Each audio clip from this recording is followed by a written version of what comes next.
하는 마음으로 다 같이 일어서서 말씀을 천천히 내용을 생각하면서 읽도록 하겠습니다. 천천히 같이 읽습니다.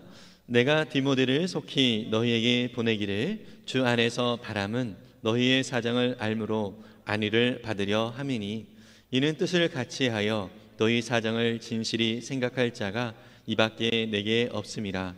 그들이 다 자기 일을 구하고 그리스도 예수의 일을 구하지 아니하되 디모데의 연단을 너희가 아나니, 자식이 아버지에게 함과 같이 나와 함께 복음을 위하여 수고하였느니라. 그러므로 내가 내 일이 어떻게 될지를 보아서 곧 이 사람을 보내기를 바라고 나도 속히 가게 될 것을 주 안에서 확신하노라. 그러나 에바브로디도를 너희에게 보내는 것이 필요한 줄로 생각하노니, 그는 나의 형제요 함께 수고하고 함께 군사된 자요 너희 사자로 내가 쓸 것을 돕는 자라. 그가 너희 무리를 간절히 사모하고 자기가 병든 것을 너희가 들은 줄을 알고 심히 근심한지라. 그가 병들어 죽게 되었으나 하나님이 그를 긍휼히 여기셨고 그뿐 아니라 또 나를 긍휼히 여기사 내 근심 위에 근심을 면하게 하셨느니라. 그러므로 내가 더욱 급히 그를 보낸 것은 너희로 그를 다시 보고 기뻐하게 하며 내 근심도 덜려 함이니라. 이러므로 너희가 주 안에서 모든 기쁨으로 그를 영접하고 또 이와 같은 자들을 존귀히 여기라. 그가 그리스도의 일을 위하여 죽기에 이르러도 자기의 목숨을 돌보지 아니한 것은 나를 섬기는 너희의 일에 부족함을 채우려 함이니라. 아멘. 우리 앉으시면서 은혜 많이 받으세요. 서로 말씀을 기대하며 격려합니다.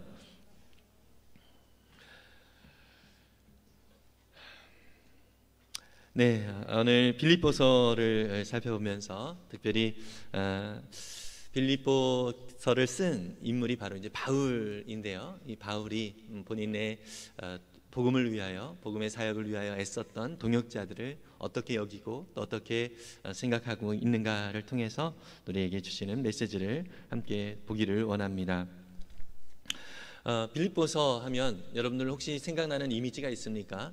바울이 로마의 감옥에 갇혀 있을 때에, 물론 이제 우리가 생각하는 이런 감옥이 아니라 이제 집이라고 하는 그런 공간에서 밖으로 나갈 수 없는 좀 한정된 그런 그 옥생활이죠. 네, 그래서 가택연금이라고 할 수 있을까요? 예, 그런 형태의 옥중에 있을 때에 그가 섬겼던 교회들을 이렇게 생각하면서 편지를 씁니다. 예, 그래서 옥중서신, 바울의 옥중서신 하면 여러분들 생각나는 거 바로 오늘 읽은 빌립보서가 바로 옥중서신 중에 하나고요. 그다음에 에베소서, 골로새서, 그다음에 빌레몬서, 이렇게 네 권의 책을 옥중서신이다 이렇게 이야기를 하고 있습니다. 여러분, 빌립보라고 하는 도시는요, 바울이 두 번째 전도 여행을 할 때, 2차 전도 여행을 할 때 사실은 지금의 튀르키예, 터키 지역을 이렇게 돌면서 복음을 증거하려고 계획을 세웠습니다. 그런데 밤의 환상 중에 저기 건너편에서, 그 마게도냐 그 건너편에서 와서 우리를 도우라라고 하는 그런 환상이 이렇게 어떤 사람의 소리로 이렇게 들리게 된 것입니다. 그래서 이것이 하나님의 음성이다 생각을 해가지고 그가 세웠던 모든 계획을 다 그냥 내려놓고 정말 무작정 배를 타고 바로 그 유럽, 지금의 유럽이죠, 그쪽 땅으로 건너가게 되었고요. 그 땅으로 건너가서 첫 성, 바로 처음으로 복음을 증거한 도시가 바로 빌립보라고 하는 도시입니다. 그래서 여기서 바울은 루디아라고 하는 이제 자색 옥감 장사, 자주 장사라고 그렇게 얘기를 하는데요. 자색 옥감 장사 루디아라고 하는 여인을 만나게 되고, 참 귀한 동역을 통하여서 루디아 집이 또한 구원을 얻게 되고, 또 루디아의 집을 통해서 그 가정에서 빌립보 교회가 시작이 되는 것을 볼 수 있습니다. 지금 바울은요, 우리가 빌립보가 이렇게 빌립보서를 보면 바울의 그 분위기를 느낄 수가 있는데, 지금 상황이 사실 감옥에 갇혀서 자유롭지 못한 그런 상황임에도 불구하고 그 빌립보 성도들을 향하여서 상당히 간절한 바울의 마음, 나를 뭐 걱정해달라 뭐 이런 얘기는 없고요. 오히려 그들을 향한 이 간절한 마음, 그러면서 그 성도들이 바울을 막 걱정하고 많이 염려를 해주고, 또 실제로 이 빌립보 교회는 어떤 것으로 유명하냐면, 바울이 감옥에 갇혔을 때 그에게 모든 필요들, 감옥에 갇혔지만 사람들을 만나는 것은 집에서는 할 수 있었거든요. 그래서 모든 또 그가 필요로 하는 것들을 제공을 해주고, 또 헌금을 보내주고, 또 심지어 이따가 살펴보겠지만 그 빌립보 교회의 지도자라고 할 수 있는 에바브로디도라고 하는 인물을 직접 또 보내가지고 이 바울을 섬기는 일에 정말 열정을 다했던 교회가 바로 이 빌립보 교회입니다. 그래서 이 바울은 그 교회를 향하여서 감사한 마음을 또 전하기도 하고, 또 그 성도들에게 지금 자기는 이렇게 갇혀 있지만 괜찮다, 난 괜찮고, 오히려 내 안에 이 복음으로 내가 직접 복음을 전하고 너희들을 만나서 양육하고 싶지만, 이미 너희들 안에 오히려 또 자기를 반대하는 세력들이 좀 있기도 했었는데, 바울을 반대하는 세력들이 있었는데, 그 세력들이 오히려 바울이 갇혔기 때문에 더 열심히 복음을 전도하는 소식을 들었다. 오히려 예수 그리스도가 증거되어지는 것이 너무 감사하고 즐겁다, 이렇게까지 얘기를 하면서 그 빌립보 성도를 향해서 기뻐하라고 그렇게 이야기를 하고 있습니다. 그러니까 사실 어떻게 보면은 이 바울은 자기의 이 옥중에 갇혀 있는 이 삶이 참 부자연스럽고 또 힘겨운 삶일 거고, 스스로에게 문제라고 느껴질 수 있는 상황일 수 있습니다. 그러나 바울은 그러한 상황 속에서도 그에게 주신 하나님의 사명, 영혼들을 섬기고 영혼들을 바라보는 그러한 사명을 계속 생각하면서 그들을 격려하고 있는 것을 볼 수 있습니다. 옛날에 어떤 목자가 이런 고백을 합니다. 목원들의 삶을 돌아다 보니까 내 문제는 눈에 들어오지 않고 어느새 해결되어져 있거나 더 이상 그 문제가 나에게 문제가 되어지지 않게 여겨졌다, 이런 고백을 들은 적이 있습니다. 정말 그렇습니다, 여러분. 우리는 우리에게 주어진 이 문제가 너무나도 크게 느껴지고, 이 문제가 해결되어야 내가 주변을 살펴볼 수 있다라는 생각을 하는 경우들이 참 많이 있습니다. 물론 그것이 보통 일반적인 그런 생각인 것입니다. 그런데요, 희한하게도 예수 그리스도의 마음을 품고 또 주님의 마음으로 영혼들을 섬기며 나아갈 때에 참 희한하게 내게 문제라고 여겨졌던 이 문제가 도저히 문제가 되어지지 아니하고 오히려 하나님께서 주신 어떤 기회로 여겨지는 경우들이 참 우리 가운데 많이 발견되어집니다. 믿음의 사람들에게 주는 아주 놀라운 특징인 것이죠. 바울은 오직 자신의 삶에서 예수 그리스도만 나타나면 되는 것이 정말 최고의 그 소원이었습니다. 그래서 빌립보서 1장 20절과 21절에서는 이렇게 말하고 있습니다. 한번 읽어볼까요? 같이 읽습니다. 나의 간절한 기대와 희망은 내가 아무 일에도 부끄러움을 당하지 않고, 죄송합니다. 맞나요? 네네, 같이 읽겠습니다. 나의 간절한 기대와 희망은 내가 아무 일에도 부끄러움을 당하지 않고 온전히 담대해져서 살든지 죽든지 전과 같이 지금도 내 몸에서 그리스도께서 존귀함을 받으시리라는 것입니다. 나에게는 사는 것이 그리스도이시니 죽는 것도 유익합니다. 아멘. 이 바울의 간절한 기대와 소망이 무엇이라고요? 나를 통해서 오직 예수 그리스도만 존귀하게 여김을 받으면 참 좋겠다. 이것이 자신의 가장 큰 소망이라고 그렇게 표현을 하고 있습니다. 그래서 심지어 자기에게 예수 그리스도가 사시는 것이니까 심지어 죽는 것도 내게는 유익하다, 이렇게 고백을 하고 있는 것을 볼 수 있습니다. 어떻게 보면 참 비정상적인 생각을 가지고 있는 바울 같습니다. 그러나 예수 그리스도의 은혜와 그 사랑 안에 있는 사람은 또 주님의 은혜와 사랑이 풍성하게 부어지는 이 바울의 경우에는, 또 믿음의 사람들에게는 이것이 오히려 정상적인 생각이라고 하는 것을 우리가 알 수 있고요. 하나님의 사랑이 그를 그렇게 만들었다는 것을 우리가 느낄 수 있습니다.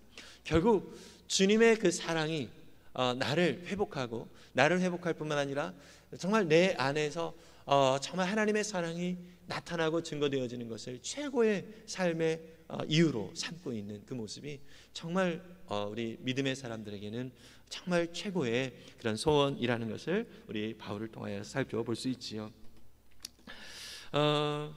그래서 하나님의 법을 따르고 또 하나님을 의지하고 또 하나님을 바라보는 이 삶이 그 바울에게는 너무나도 감사한 삶이었고요. 심지어 같이 기도하고 또 심지어 매맞음을 당하기도 했지만 그 모든 삶이 하나님의 영광을 위한 삶이다라는 생각에 감사함으로 그의 삶을 드렸던 것을 볼 수 있습니다. 그러면서 이 바울이 자신의 이 사역을 함께함에 있어서 자기와 마음을 같이 한, 다시 말해서 하나님의 은혜와 사랑을 같이 경험하고 또 그 마음으로 함께 나아가는 많은 믿음의 동역자들이 있습니다. 오늘 우리 가운데 우리가 읽은 본문 속에서는 두 명이 등장을 하게 됩니다.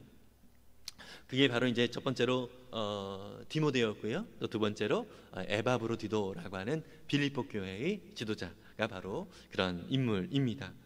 바울은 로마에서 옥중에서 지금 지내고 있었기 때문에 직접 그가 복음을 증거할 수가 없는 그런 상황이었어요.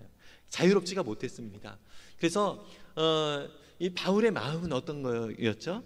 이 복음을 가지고 증거하고 싶은 마음, 사람들에게 전하고 싶은 마음, 또 자기가 돌아보면서 전도행을 하면서 복음의 씨앗을 심겨뒀던 그 교회를 더 굳건하게 세우고자 하는 그런 마음이 바울에게는 있었습니다.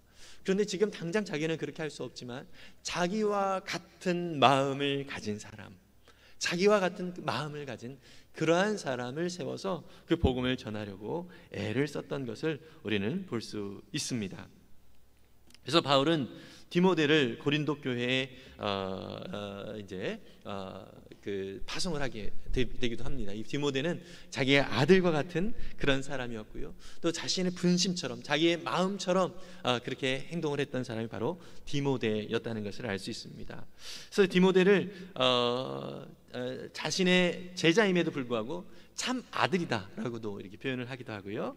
그 다음에 고린도 교회에도 파송을 하기도 하고 데살로니가 교회에 파송을 하기도 하고 또 오늘도 본문에 보니까 이 디모데를 먼저 보낸다 이렇게 얘기를 해요. 그러니까 바울에게 있어서 이 디모데는 어떤 사람이에요? 바울이 마음을 가지고, 마음의 소원을 가지고 이 복음이 이렇게 전달되어지고 이 복음으로 이렇게 격려했으면 좋겠다라고 하는 그곳에 정말 마음 놓고 보낼 수 있는 그러한 사람이 바로 이 디모데였다는 것이죠. 제가 지난주 목회자 코너에 썼던 거 혹시 기억하십니까? 성도님들께서 여기저기에서 이렇게 섬기시고 또 애쓰는 모습이 정말 너무나도 감사하고 감격이 되었습니다. 그래서 지난 연말에 너무너무 참 사실 이제 말씀을 준비하고 또 말씀을 나누는 그런 기회들이 많이 있었기 때문에 참 많이 분주하고 또 바쁘기도 했습니다.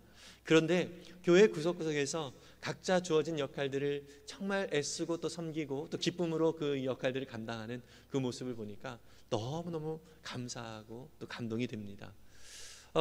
주중에는 또 이렇게 교회 왔다가 깜짝 놀랐어요. 보니까 또 교회에 또 그 3층에 주방에 수전이 또 바뀌어져 있더라고요. 그래서 필요가 무엇인지를 알고 또 이렇게 바꿔놓는 이런 분들, 또 교회를 더 이렇게 아름답게 사랑으로 또 섬기는 그런 분들을 보면서 참 마음의 따뜻함과 또 은혜가 이렇게 있는 것을 느끼게 됩니다. 그래서 이 디모데를 바울은 이렇게 표현합니다. 빌립보서 2장 20절에서 22절까지의 말씀인데요. 제가 아까 이게 순서를 좀 바꾼 것 같아요, 그죠? 빌립보서 2장 20절에서 22절인데요. 함께 읽어보겠습니다. 시작. 나에게는 디모데와 같은 마음으로 진심으로 여러분의 형편을 염려하여 줄 사람이 아무도 없습니다.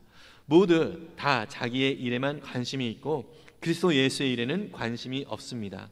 그러나 디모데의 인품은 여러분이 잘 알고 있습니다.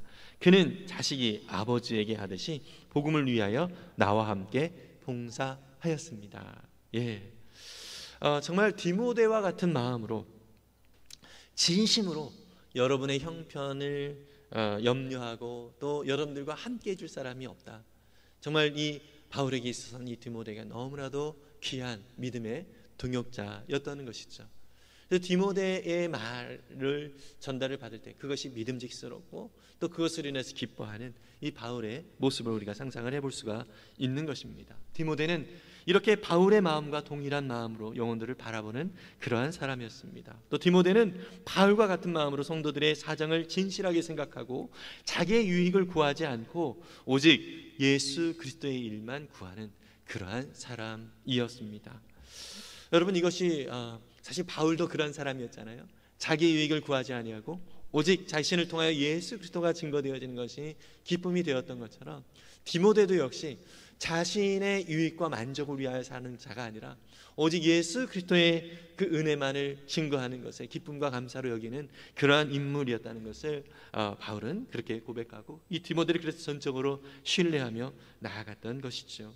이렇게 디모데는 바울의 가르친 대로 자신이 아니라 다른 사람의 일을 돌아보고 또 그 일을 잘 감당하는 그런 사람이었습니다. 어떤 의무감으로가 아니라 하나님을 사랑하는 그 마음으로 영혼을 돌아보게 되었다는 것이죠. 저는 지난주에도 고백을 했던 것처럼 사실 이런 마음이 우리 가운데 되새겨진다는 것 자체가 너무나도 큰 복이라고 생각이 됩니다. 여러분, 이 세상은요 너무나도 자기중심적이에요. 나만을 위하여 살아가는 것이 사실 보편적인 사람들의 삶이거든요.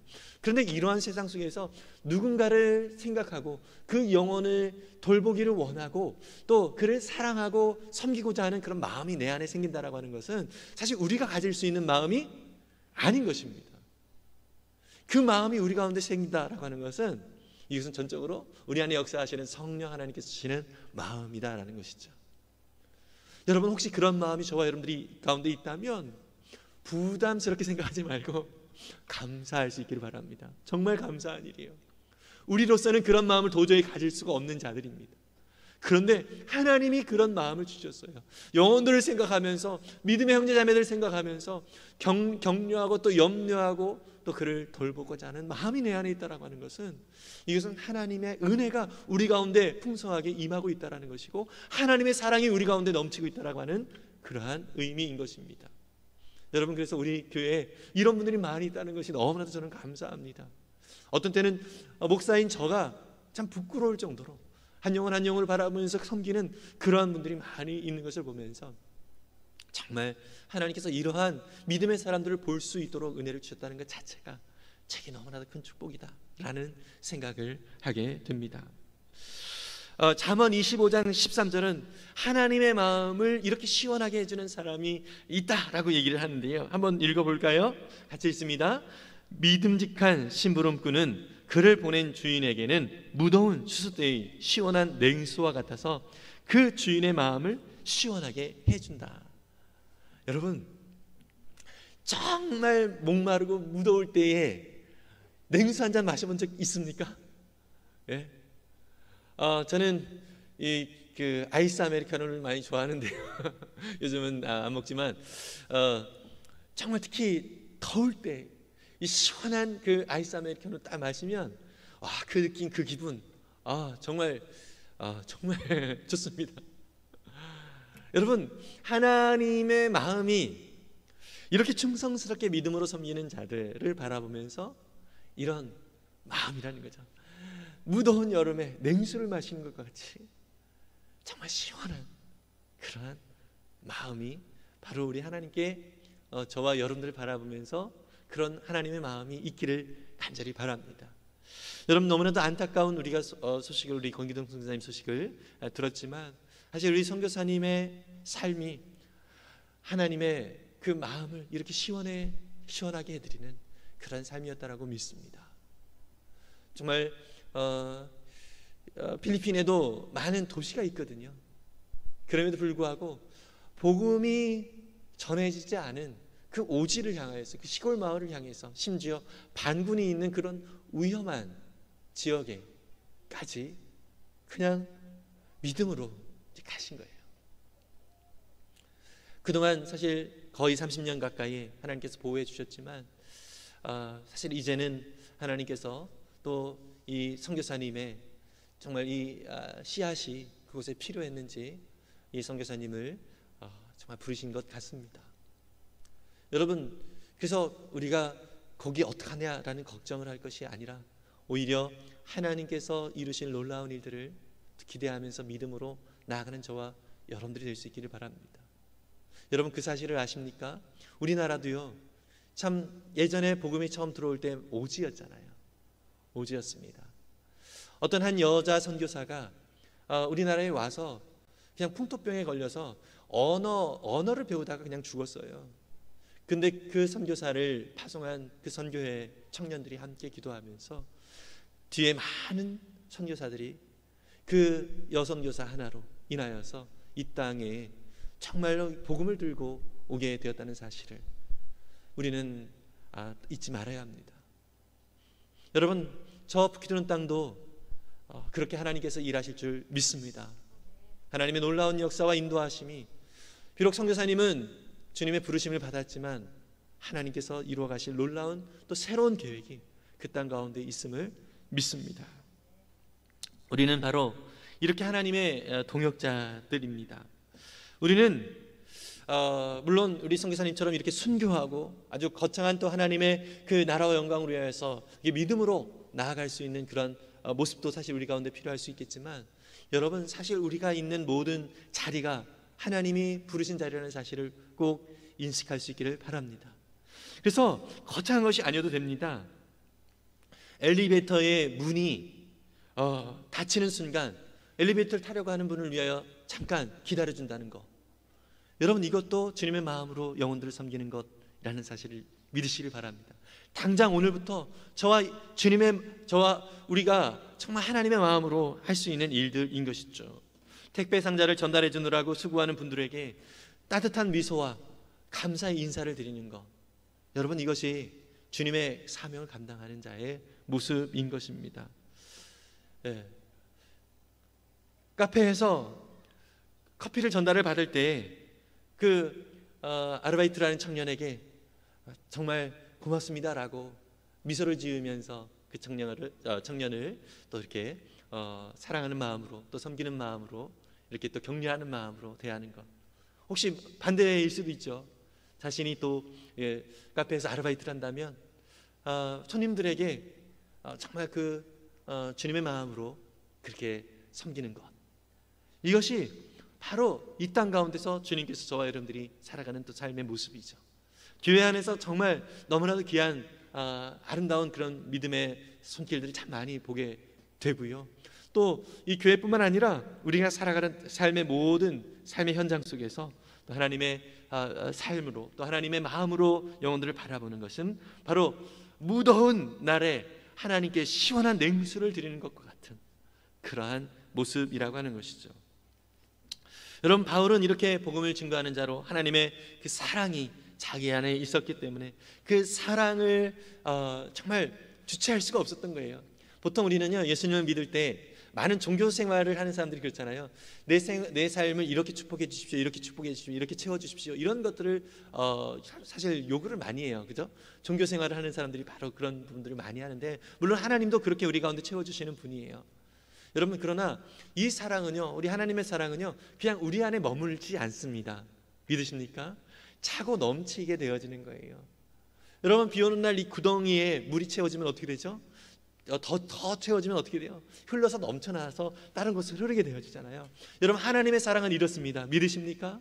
우리가 하나님과 귀한 믿음의 관계를 맺게 되어질 때 하나님의 사랑은 이렇게 흘러서 우리를 통하여 넘쳐나게 우리 이웃들에게, 또 우리 형제자매들에게, 우리 가족들에게 흘러 넘치게 될 것입니다. 여러분, 그래서 우리가 필요한 것이 무엇이죠? 그 사랑의 관계를, 다시 말해서 하나님으로부터 흘러오는 그 호수를 우리가 꼬거나 막지 않는 거예요. 끊임없이 우리 가운데 흘러 넘칠 수 있도록 주님과 친밀하게 교제하는 것, 이게 어떤 삶이죠? 기도하고 말씀 가운데 거하고 또 하나님의 마음을 늘 생각하면서 무시로 걷거나 또 우리가 어떤 일을 하거나 할 때마다 하나님을 생각하면서 하나님의 마음으로 나아가는 그런 생각으로 주님 앞에 우리가 나아갈 때에 하나님의 그 사랑이 저와 여러분들 가운데 끊임없이 부어질 줄 믿습니다. 바울은 늘 이런 생각을 했어요. 로마서 5장에도 보면 자기가 아직 죄인 되었을 때에 하나님께서 그 사랑을 나에게 베풀어 주셨다라고 얘기를 하면서 하나님의 사랑이 자기에게 얼마나 정말 받을 수 없는 자격이 없는 사람에게 이런 하나님의 사랑을 주셨구나라는 생각에 너무나도 감격하고 감사를 하는 이런 바울의 모습이었습니다. 어떻게 그런 생각이 들었을까요? 하나님을 늘 바라보면서 하나님이 주신 은혜를 생각을 해본 거예요. 그러니까 생각하면 생각할수록 너무나도 큰 것이죠. 여러분, 우리 송구영신 예배 때 감사에 대해서 말씀을 좀 같이 나눴었는데요. 여러분, 그렇습니다. 저와 여러분들이 하나님과 함께 교제하고 또 하나님을 생각하면 할수록 하나님께서 주시는 그 은혜와 그 사랑이 얼마나 큰지 감사거리가 넘치게 되어지거든요. 근데 여러분, 우리가 문제를 생각한다면 이 문제에 집중하느라고 하나님 앞에 나아가지 못하는 참 그런 오류를 범하게 됩니다. 아까 우리 목자의 고백을 얘기했죠. 영혼을 섬기다 보면 내 문제가 더 이상 문제가 되어지지 않는, 또 심지어 이것은 이미 해결되어졌구나라는 것을 믿음으로 선언할 수 있는 그러한 고백이 우리 가운데 있을 수 있다라고 하는 것입니다. 여러분, 오늘도 보면은요, 에바브로디도라고 하는 사람이 또 등장을 하게 되어지는데, 이 사람은 빌립보의 지도자였어요. 여러분, 빌립보 교회는요, 이렇게 바울을 섬기려고 그 지도자와 같은 이 에바브로디도를 바울에게 보냈어요. 이 로마의 옥중에 있는 이 바울에게 보냈고, 근데 문제가 뭐냐면 이 에바브로디도가 좀 몸이 좀 안 좋았던 것 같아요. 바울을 섬기라고 보냈는데 너무 중병에 걸려서 심지어 죽을 위기까지 있었던 거예요. 근데 에바브로디도는 나 죽겠다 이런 게 아니라 어떤 걱정을 하고 있냐면, 저 빌립보 성도들이 나 때문에 걱정할까 봐 그게 걱정이었던 거예요. 나 힘들어 죽겠어. 복음을 위하여 이렇게 애쓰다가 섬겼는데 참 하나님도 너무하시지. 이렇게 주를 위하여 사는 사람에게 이런 병을 주시다니. 이게 아니라 자기를 보낸 이 빌립보 성도들이 자기 아픈 것 때문에 걱정할까 봐 그게 너무 마음에 안타까움이 있었던 거예요. 바울도 그랬던 거예요. 자기를 섬기느라고 이렇게 왔지만 이 바울도 에바브로디도를 살피면서 이 에바브로디도를 원래 계획보다도 먼저 보냈어요. 감사하게도 회복이 됐거든요. 빠르게 회복이 돼가지고 빌립보 성도들이 걱정할까 봐 이 에바브로디도를 먼저 보내서, 여러분 걱정하지 마십시오, 이러한 빌립보 성도들의 마음을 편안하게 해주려고 그렇게 했던 것입니다. 여러분, 우리가 복음을 증거하고 또 복음 안에 살아가는 삶이 바로 이런 것이거든요. 내가 이렇게 열심히 애쓰는데 왜 다른 사람들은 뭐해? 이게 아니라 하나님의 사랑이 내 안에 이렇게 부어지면 그냥 그 자체가 감사한 거예요. 내가 주를 위하여 쓰임을 받을 수 있다는 이 사실 자체가 너무 감사한 거예요. 그래서 그 쓰임을 받으려고 이렇게 섬기는 자리에 왔는데, 내가 아파서 제대로 못 섬기고 에바브로디도 입장에서는 빌립보 성도를 대표해서 지금 섬기는 역할을 하고 있는 거잖아요. 그 역할을 제대로 못하는 것 때문에 너무 아쉬워하고 있는 그런 마음인 거예요. 여러분, 주님의 은혜와 사랑이 우리 가운데 부어질 때 주어지는 마음이 바로 이것입니다.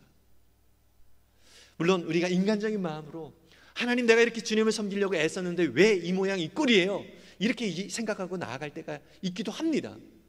그러나 여러분, 그럴 때마다 하나님이 나를 위하여 행하신 일이 무엇인지를 늘 돌아볼 수 있기를 바랍니다. 하나님이 저와 여러분들을 위하여 생명을 내어주시기까지 그 사랑을 보여주셨습니다. 믿으십니까? 여러분, 그것으로 우리는 충분해요.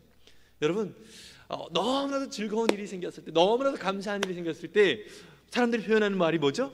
죽어도 여한이 없다, 이런 표현을 하잖아요. 맞아요. 주님의 은혜와 사랑을 받은 자가 되었다는 이 사실 자체가 정말 우리는 이미 최고의 복을 받은 사람들입니다. 믿으십니까? 심지어 내 안에 주님의 마음이 심겨지고 그 마음으로 누군가를 섬기고자 하는 마음이 있다는 거, 이것 자체는 너무나도 큰 축복이에요. 믿으십니까? 주님의 나라를 위하여 내 시간과 물질과 영혼들을 간절하게 바라보면서 섬기고 희생하는 그러한 사람으로 내가 쓰임을 받을 수 있다는 거, 여러분, 이 자체가 내게 너무나도 큰 축복이라는 사실을 믿으시기를 바랍니다. 여러분, 그래서 하나님, 내가 이렇게 섬겼는데 내 상황이 왜 이 모양 이 꼴이에요? 이렇게 얘기한다면 여러분, 이것은 우리의 종교 생활을 한 거예요. 종교 생활. 비나이다. 내가 이렇게 열심히 섬길 테니 이것 좀 주십시오. 이게 종교 생활이거든요. 여러분, 자칫 잘못하면 우리 신앙이 그렇게 될 수 있습니다. 여러분, 물론 하나님은 정말 우리에게 모든 필요들 채워주시는 분이세요. 그냥 내가 생각하는 것 헤아림 이상보다 약속하신 대로 정말 풍성하게 채워주실 대로 약속을 해주셨어요. 여러분, 그러나 그게 목적이 아니잖아요. 우리가 주님의 마음이 우리 안에 심겨졌다는 이 사실 자체가 내게 너무나도 큰 복이고 은혜인 것입니다. 여러분, 그래서 저와 여러분들이 주님의 이 사랑을 가지고 있고 또 그 사랑 안에서 함께 누리고 있다는 이 자체가 너무나도 큰 감사거리고요. 여러분, 마지막으로 한 가지 하고 마무리하려고 하는데요. 어렸을 때 저희 아이들이 이제 엄마 아빠 설거지 할 때 옆에 와가지고 도와드릴게요 이러면서, 예, 아직 그 싱크대에 손을 이렇게 해야 되는 그런 상황인데 도와줄게요 하면서 왔는데, 사실 애들이 도와주는 게 도와주는 겁니까? 아니죠. 그런데요, 아빠가 그 옆에 아이들이 막 와가지고 이렇게 해준다고 할 때 어떤 느낌인지 아십니까? 귀찮고 짜증나나요? 아니에요. 너무나도 기뻐요. 그 마음 자체가, 잘하고 못하고를 떠나서 그 마음 자체가 너무나도 기뻐요. 여러분, 하나님의 사역을, 하나님의 일을 할 때 오히려 우리는 방해가 될 수도 있어요. 때로 내가 하나님의 일을 한다고 할 때 그것이 방해가 될 수 있어요. 그러나 그런 마음으로 하나님 앞에 내가 나아갈 때에 여러분, 하나님은 그 자체를 기뻐하신다는 사실을 믿으시길 바랍니다. 그래서 우리가 주님 품에 갈 때 주님께서 말씀하실 거예요. 너 그때 비록 너 때문에 내가 더 애썼지만 기뻤어. 너가 그렇게 애썼으니까 애쓴 모습, 나를 위하여 그렇게 함께 하고자 했던 그 모습이 너무 기뻤어. 이렇게 말씀을 하세요. 여러분, 그래서 잘하려고 하지 마세요. 잘하려고 하지 마시고 그냥 주님이 주신 마음으로 그냥 순종하고자 하는 마음만 우리 가운데 있으면 좋습니다. 그러한 우리가 삶을 살아갈 때 주님께서 크고 놀라운 은혜로 우리 가운데 채워주실 줄 믿습니다.